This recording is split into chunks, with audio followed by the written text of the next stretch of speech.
J'ai perdu des milliers d'euros en bourse en faisant quelques-unes de ces erreurs et j'aimerais vous prévenir afin que vous ne les fassiez pas. Restez sur cette vidéo et nous allons voir 10 erreurs fatales à éviter quand vous vous lancez en bourse.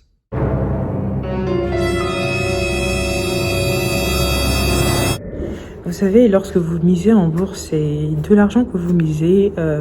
Pour ma part, par exemple, c'était de l'argent que j'avais mis de côté, qui dormait dans un compte épargne et que je voulais faire fructifier, en plus des investissements que j'avais déjà réalisés. Et donc, du coup, je me suis dit, tiens, pourquoi je vais pas mettre cet argent-là dans la bourse? Alors, la première erreur que j'avais faite, c'est que la première erreur dont j'aimerais vous parler, c'est que parfois, on va mettre tout son argent dans la bourse. Alors, moi, j'avais quand même mis toute l'épargne que j'avais en compte épargne et du coup heureusement pour moi que je n'ai pas tout perdu, j'ai perdu une bonne partie mais pas tout. J'ai pu récupérer cette partie-là, mais voilà, ne faites surtout pas cette erreur de tout miser en bourse. Surtout que vous ne connaissez pas les marchés, vous n'avez pas étudié les marchés, vous pouvez tout perdre dans les marchés financiers. Oui, je n'y croyais pas avant, j'ai fait une formation en finance des marchés, mais je ne croyais pas qu'on pouvait tout perdre en bourse jusqu'au jour où je perde quand même un quart de ce que j'avais mis en bourse. Et donc du coup, là, je me suis dit, non, faut pas faire ça, quoi. Donc quand vous investissez en bourse, ce qui est conseillé en fonction de votre niveau de risque, de prise de risque, d'amour pour le risque, c'est d'investir jusqu'à 10% de votre épargne. Donc si par exemple vous avez 300 000 d'épargne, investissez jusqu'à 30 000 d'épargne et du coup à 30 000 plutôt, oui, d'épargne, et du coup au fur et à mesure que vous avancez, vous réinvestirez du coup la partie des bénéfices que vous aurez gagnés. Mais surtout, ne faites pas l'erreur d'investir tous les 300 000 euros, sinon vous allez avoir que votre tête pour pleurer quand tout cela va se perdre. La deuxième erreur, c'est de se lancer sans connaissance assez suffisante. Beaucoup de personnes saisissent l'opportunité de se lancer en bourse sans vraiment étudier le sujet. Alors, qu'est-ce que j'entends par étudier le sujet? Ce n'est pas consacrer 1 heure à lire un livre ou à regarder une vidéo sur YouTube, non. C'est vraiment prendre le temps de s'informer sur le sujet, de prendre le temps de bouquiner, de lire beaucoup de livres, de voir en fait, d'aller sur les sites, de mixer les connaissances, de voir ce qu'il y a à garder et ce qui ne tient pas la route. Donc c'est vraiment important de s'informer au maximum sur le sujet avant de pouvoir investir une somme conséquente en bourse. La troisième erreur à ne pas faire, c'est de tout de suite se lancer sur un compte réel. Alors, quand vous choisissez un broker, un courtier en bourse, faites attention à choisir un courtier qui propose un compte réel et un compte fictif. Donc le compte démo, voilà, un compte démo. Sur le compte démo, vous allez en fait prendre 2 mois minimum. Oui, je prends le temps je pèse bien mes mots. Prenez 2 mois minimum pour voir en fait quel est votre risque, votre niveau de risque, qu'est-ce que vous pouvez perdre en investissant. Et donc du coup, chez le broker chez lequel moi je suis, par exemple, XTB. Sur le compte démo, on vous met une somme de 20 000 euros. Donc, cette somme de 20 000 euros, essayez du coup de l'investir comme si c'était votre propre argent. Gérez-le comme si c'était votre argent et voyez en fait ce que ça peut engendrer comme perte. Étudiez les moments où le marché est favorable, où il ne l'est pas, etc. Donc, prenez vraiment le temps d'investir sur le compte démo. Prenez au moins 2 mois pour vous informer et pour voir en fait quelles sont vos préférences au risque, combien vous êtes prêt à perdre, combien vous n'êtes pas prêt à perdre. Moi, par exemple, sur mon portefeuille, quand j'ai un portefeuille, je suis prête à perdre jusqu'à 10%. Donc, quand j'investis plutôt en day trading, par exemple, pour fermer une position, je suis prête à perdre jusqu'à 10%. Et ça, je l'ai appris en fait à mes dépens. J'ai dû perdre beaucoup d'argent pour apprendre que je suis prête à perdre jusqu'à 10% de ce que j'investis. Donc, si j'investis 300 euros, je suis prête à perdre 30 euros de ces 300 euros. Passer ces 30 euros, en fonction de l'évolution de la conjoncture, je ferme ou pas ma position. Et là encore, ça va dépendre de plusieurs autres facteurs. Donc, c'est pourquoi il est important de vraiment s'informer sur le sujet et du coup de savoir en fait, de passer par un compte démo pour voir en fait les tendances, comment ça avance, etc. La 4e erreur, c'est de suivre aveuglément les conseils des personnes autour de vous. On va vous dire, ah ben tiens, tu peux investir dans telle plateforme et toi, tu vas comme un mouton, tu investis, tu n'as même pas pris le temps de t'informer.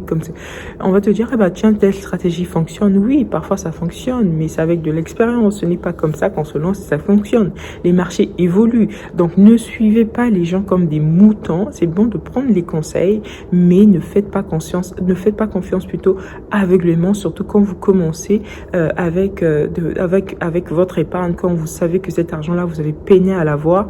N'allez pas suivre les conseils de X sur tel sujet sans avoir approfondi les conseils de tel sur telle vidéo parce qu'il dit qu'il a gagné 10 000 euros en un jour. Et bien vous aussi, vous vous dites, ah bah ça y est, si lui il a pu gagner 10 000 euros en un jour, moi aussi je vais gagner en un jour. Et là, vous partez tout perdre. Il faut vraiment prendre du recul par rapport à tout ce qui est donné comme conseil. Aujourd'hui, on a la chance, mais aussi la mésaventure d'avoir tellement de vidéos sur YouTube, tellement de contenu en ligne. Il faut savoir distinguer ce qui est de bon et ce qui n'est pas de bon.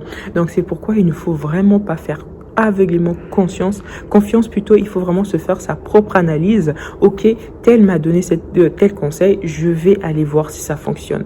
Et donc le compte démo est vraiment là aussi pour voir si les conseils que tel vous a donné fonctionnent. Donc ne faites pas aveuglément confiance, mais prenez le temps d'analyser ce qu'on vous dit et de mettre tous ses œufs dans un même panier, c'est-à-dire que d'acheter par exemple avec tout son capital que des actions chez Apple. Ok, on a Apple par exemple qui est une entreprise qui est très bien positionnée sur le marché, qui ne va pas faire faillite demain, voilà, qui a une bonne structure financière, mais il peut arriver que Apple fasse des chutes en bourse. Il peut arriver qu'une mauvaise information arrive et que l'action Apple baisse de moitié pendant une année. Pour la simple histoire, moi quand j'ai commencé à investir, j'ai investi chez Tesla et à l'époque l'action Tesla a coûté au cours de 300 euros. Moi quand j'ai investi, elle était à 295 euros. Là elle avait déjà baissé. Heureusement que je n'avais acheté qu'une seule action à 295 euros et au fur et à mesure qu'on avançait, cette action là a chuté. Aujourd'hui elle est à 172 euros.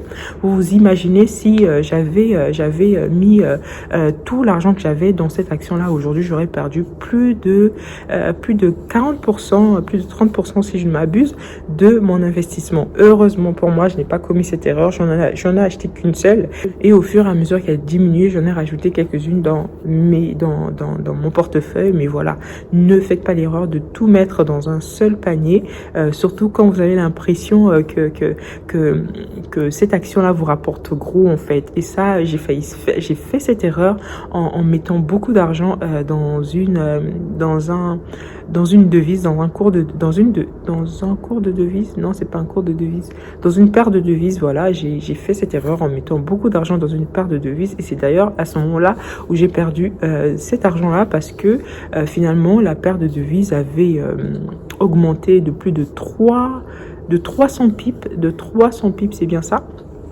Enfin plus de 3 points d'échange et donc du coup ça m'a fait perdre pas mal d'argent. Donc ne mettez pas tous vos yeux dans un même panier, diversifiez votre portefeuille. Si vous commencez, je conseille vraiment de vous lancer sur des actions, les actions d'entreprises qui ont quand même une bonne structure et des entreprises qui vous savez qui ont une très bonne structure fondamentale et qui ne vont pas faire faillite du jour au lendemain. Faites attention aux startups, aux nouvelles startups, faites attention aux monnaies, aux crypto-monnaies parce que là il faut avoir une grande connaissance pour se lancer, surtout qu'il y a une différence entre le prix de vente et le prix d'achat, souvent une grande différence entre les deux. Faites attention aux cours de devises aussi, informez-vous au maximum avant d'investir dedans, mais du coup pour débuter je conseille d'aller sur des actions des banques, des grandes banques, les actions de grandes entreprises, des actions comme Amazon sur laquelle vous pouvez investir et ne pas vous retrouver demain en faillite en perdant tout votre argent. Donc au fur et à mesure que vous diversifiez comme ça, faites aussi attention à diversifier dans des entreprises de secteurs différents. Parce que si vous investissez dans un même secteur et que ce secteur tombe, en fait, vous perdez, vous aussi vous tombez. Diversifiez vraiment les actions, les secteurs et après vous penserez à aller vers d'autres investissements.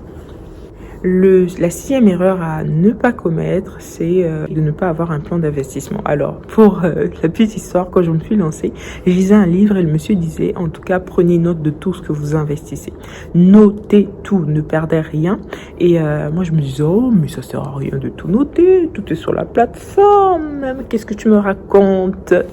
Eh ben, si, il fallait que je note tout, il fallait que je vois, en fait, que j'analyse. Aujourd'hui, j'ai pris le temps de vraiment analyser. C'est vraiment comme ça que je rentabilise. Donc, c'est vraiment important d'analyser, de tout noter. C'est vraiment important. Je répète, c'est vraiment important de tout noter. S'il faut retenir une chose aujourd'hui, c'est important de tout noter. Toutes les transactions que vous faites, tout l'argent que vous mettez, tout ce que vous gagnez, tout, à l'heure à laquelle vous avez gagné, l'heure à laquelle l'action a chuté.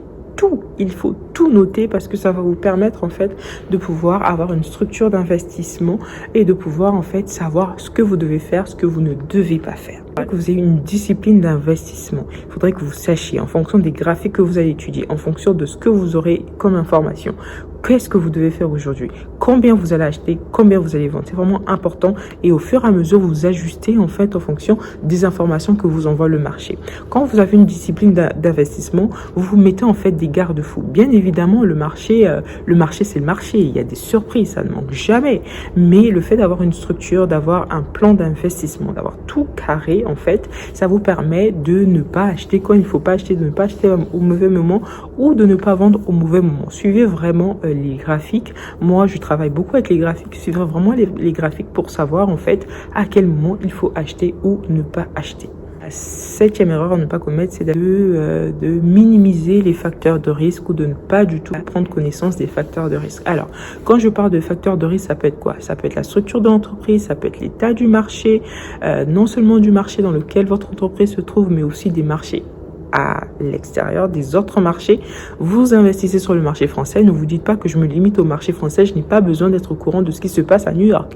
New York, c'est la bourse par excellence, donc du coup, il faudrait que vous soyez très informé sur ce qui se passe aux États-Unis. Donc c'est vraiment important de ne pas négliger, de ne négliger aucun facteur de risque. Quand vous vous levez le matin, suivez les infos par exemple sur la bourse, suivez les infos sur votre entreprise, voyez un petit peu les dividendes qui sont versés, est-ce qu'il y a des lois sur les taux d'intérêt qui sont votés, est-ce qu'il y a des choses qui sont faites en fait en fonction sur vos actions. Enfin, informez-vous et ne négligez aucun facteur de risque. Prenez-les tous en compte afin de ne pas négliger ce à quoi vous vous exposez. Parce que si vous ne savez pas ce à quoi vous vous exposez, ben vous allez être surpris de perdre tellement d'argent. La huitième erreur, c'est de ne pas se mettre des stop loss ou des limites en fait, des ventes limites ou des achats limites. Donc quand vous êtes en position d'achat, vous avez acheté des actions et que, enfin, vous n'êtes pas obligé de rester sur les graphiques tout le temps. Vous pouvez mettre des offres de vente limites pour que quand l'action va atteindre ce point-là, l'action soit vendue, ou des stop loss pour que quand l'action va chuter jusqu'à un certain point, l'action soit vendue. Tout à l'heure, je vous ai dit que mon stock, mon niveau de risque accepté était de 10%, mon niveau de perte accepté était de 10%. Donc moi, par exemple, quand j'achète des devises pour 300 €, je mets mon niveau de stop loss à un montant qui me permette, au cas où l'action, la devise, par exemple, le cours de la perte de devise baissait en dessous de ce montant-là, que la position soit tout de suite clôturée. Donc c'est vraiment important de mettre des limites de perte pour ne pas vraiment perdre de manière importante. Alors, ce qui est bien aussi avec des brokers institutionnels, des brokers qui sont suivis par l'autorité des marchés financiers en Europe, c'est qu'ils ont un niveau de risque limité. Donc, par exemple, vous ne pouvez pas perdre au-delà de ce que vous avez investi. Pour l'histoire, pour prendre l'exemple de ce que je vous disais tout à l'heure, si j'investis 300 € par exemple dans une devise, je ne peux pas perdre plus de 300 € dans cette devise parce que la réglementation ne permet pas que je puisse perdre plus de 100% de ma marge. Donc c'est ce qui fait que c'est aussi intéressant d'investir dans des brokers qui sont institutionnalisés, des brokers qui sont suivis, qui sont réglementés, c'est ça le mot que je cherchais, parce que vous savez que vous n'allez pas perdre jusqu'à un certain montant. Donc au-delà du fait que les brokers fixent cette limite, vous aussi vous pouvez fixer cette limite en vous disant, moi je décide de ne pas perdre jusqu'à tel montant. Ça vous permet d'avoir une discipline et de ne pas perdre votre argent bêtement. La neuvième erreur à ne pas commettre, commettre, c'est d'investir avec ses émotions. Oh oui, on a souvent la mauvaise habitude d'investir avec ses émotions, surtout quand le marché va bien, on se dit bon ben je vais vendre, ou bien enfin je vais acheter. Quand le marché va mal, je vais vendre. On prend panique parce que l'action baisse. Non, ne faites pas ça. Prenez le temps de bien analyser, prenez les décisions basées sur la connaissance. Ne prenez pas des décisions basées sur la peur ou sur l'avidité. Ne prenez pas des décisions basées sur vos émotions. Soyez objectif pendant que vous prenez une décision d'investir.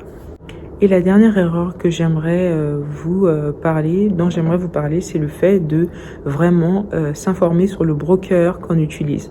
Il va avoir par exemple des courtiers qui vont vous proposer d'ouvrir votre compte gratuitement ou une certaine somme au début. Et par la suite récupère cette somme-là, ou du coup limite vos gains à 50% parce que au départ ils vous ont donné une mise de départ. Donc faites vraiment attention au broker que vous choisissez. Prenez le temps de vraiment vous renseigner sur le broker. Prenez le temps de vraiment voir les frais cachés de ce broker. Prenez le temps de lire les avis sur le broker pour savoir en fait si le broker avec lequel vous investissez est un bon broker. Si les frais, il n'y a pas de frais cachés, par rapport au spread aussi, aux différences entre le prix de vente et le prix d'achat, parce que généralement, ils vont se servir de cela pour retirer de l'argent. Donc, prenez vraiment le temps de vous renseigner sur cela. Et ben voilà, les 10 erreurs que je vais vous partager aujourd'hui. J'espère que qu'elles vont vous aider à ne pas aller bêtement investir en bourse. Permettez-moi le terme. J'espère vraiment qu'elles vont vous aider, que vous n'allez pas faire ces erreurs-là, que vous allez adopter la bonne posture, que vous allez adopter une approche prudente pour gagner de l'argent en bourse. Oui, c'est possible, mais à condition de ne pas être trop avide ou de ne pas agir avec les émotions. Soyez vraiment objectif quand vous investissez en bourse et faites-vous l'argent que vous pouvez faire. Ne soyez pas trop avide des gains trop extravagants, parce que quand vous dites gain élevé, vous dites risque élevé. Et une fois que vous êtes formé, une fois que vous avez l'impression d'être passé à un autre palier, n'hésitez pas à aller plus loin. Franchement, l'aventure en bourse est une belle aventure, mais attention, il faut être prudent. Attention, il faut être avisé pour ne pas faire n'importe quoi. Et je finis cette vidéo en disant que cette vidéo n'est pas là pour inciter les personnes à investir en bourse, mais elle est là pour partager une expérience à une personne qui souhaiterait se lancer afin de ne pas refaire les mêmes erreurs. J'espère que cette vidéo vous a plu. N'hésitez pas à lâcher un commentaire, à lâcher un like, à partager autour de vous. Et si vous avez des questions, n'hésitez pas là. Je suis là pour y répondre. Je vous fais de gros bisous et je vous dis à très bientôt pour une prochaine vidéo. Bye bye.